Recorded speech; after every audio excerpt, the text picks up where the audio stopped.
So let's talk a little bit about challenges, downfalls, mistakes. I mean, how much time you got? We're good. We got all night. See what you want. So whenever you want to tap out, what's Yeah. something that somebody should look out for that you can prevent somebody else from making the same mistake? There's a lot of people that don't agree with this because everybody has different buy boxes. You got guys that buy for appreciation, cash flow, so on and so forth. I say stick to wholesale prices. You can't lose. So 60% on the dollar, 60% ARV. I don't budge much on that. So there's so much cushion there. How can I lose? I try to mitigate. Yeah, there's still a chance. I mean, we could have another COVID or something go crazy. I mean, nobody expected that. But I want to mitigate my risk by buying deep as possible, because if something does happen, can I fire sell this? Can I get rid of it? Right? If this thing is 50% occupied, is it going to cover expenses and mortgage? You know, am I going to bleed? So I look at all these different things to mitigate my risk. So I'd say that'd be number one. So contractors was a big deal for me.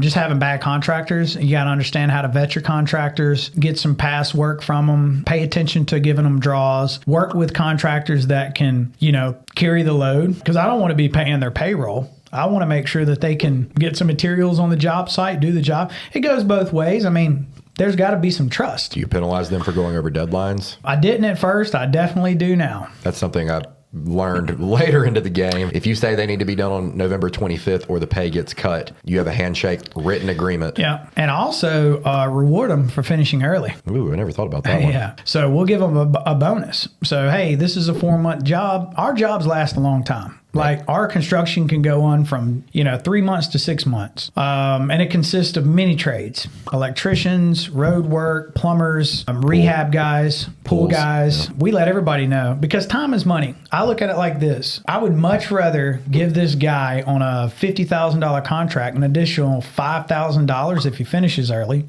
That's a nice little check for him, right? That's a 10% bump. Or maybe we do a 5% bump, $2,500. Not many people are offering that. So when they hear that, their ears stand up. But I also have them give me their timeline. I don't create it. Right. I want to hear what you got to say. If I don't like the timeline, then maybe it's not the right contractor or we need to discuss it. But typically, if they give me a timeline, then I say, hey, you're going to get penalized for this. And then they go, oh, hang on. Let me think about this for a second. If you lead with the value, though.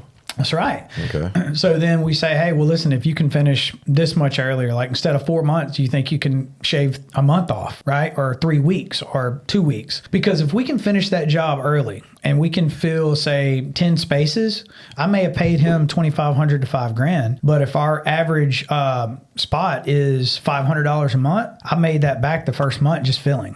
On 10 units that are going to stay there and pay me every month. But every month that goes by that I don't fill, I'm paying money and I'm not receiving. Carrying cost. Exactly. So I try to make sure that we reward these guys if they finish early. I like the value add where if you're 3 weeks late, 3 weeks early, you get an extra 5%. 3 weeks late, you pay me 5%. Yeah, exactly. I like that. Yeah. I'm going to implement that one. Learning.